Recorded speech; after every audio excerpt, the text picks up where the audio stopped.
தொடர்ந்து ஜாய் கிஷல்டா அவர்கள் வந்துட்டு வீடியோஸ் அவங்க போன்ல இருந்து வீடியோஸ் வெளியிட்டுட்டே இருக்காங்க. மாதம்பட்டி அவர்கள், மாதம்பட்டி ரங்கராஜன் அவர்கள் என்னை ஏமாத்திட்டாரு. இப்ப எனக்கு குழந்தை பொறந்திருக்கு. என் குழந்தையே முடியாம என்ஐசியூல இருக்கு. அதுக்கும் யாரும் எந்த பதிலும் சொல்ல மாட்றாங்க. அமைதியா இருக்காங்க. மறுபடி என் மேலேயே குற்றம் சொல்றாங்க அப்படிங்கிற ஒரு குற்றச்சாட்ட வைக்கிறாங்க. நீங்க எப்படி பார்க்குறீங்க அத? 2 தரப்புல இருந்தும் நாம வந்து அ நன்மையும், தீமையும் பார்க்கணும். குற்றச்சாட்டுகளையும் விசாரிக்கணும்.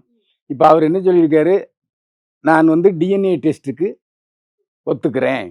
ஒருவேளை அது எனக்கு எனக்கு பிறந்த குழந்தையா இருந்தா, அத கவனிச்சுக்க வேண்டியது என் பொறுப்புன்னு சொல்லியிருக்காரு. இத விட வேற என்ன வேணும்? இது இது சரியான பதில் தான். அப்ப இது சொன்னதுக்கு அப்புறமும் வந்துட்டு அவங்க என்ன விஷயம் சொல்லியிருக்காங்கன்னா, அந்த 4 செவற்றுக்குள்ள, அந்த கோர்ட்ல 4 செவற்றுக்குள்ள அது என்னோட குழந்தை தான் அப்படின்னு சொன்னவரு, அ சாதகமா எனக்கு சாதகமா பேசினவரு, வெளிய வந்து மாத்தி மாத்தி அப்படிலாம் பேசுறாரு. சொல்லவே இல்ல. அப்படிலாம் சொல்லவே இல்ல. அப்படி சொன்னா ஏன் மாத்தி பேசுறாரு? கோர்ட்டுக்குள்ள சொன்னதுக்கு என்ன ஆதாரம் இருக்கு? ஜட்ஜ்மென்ட் வந்துருச்சா?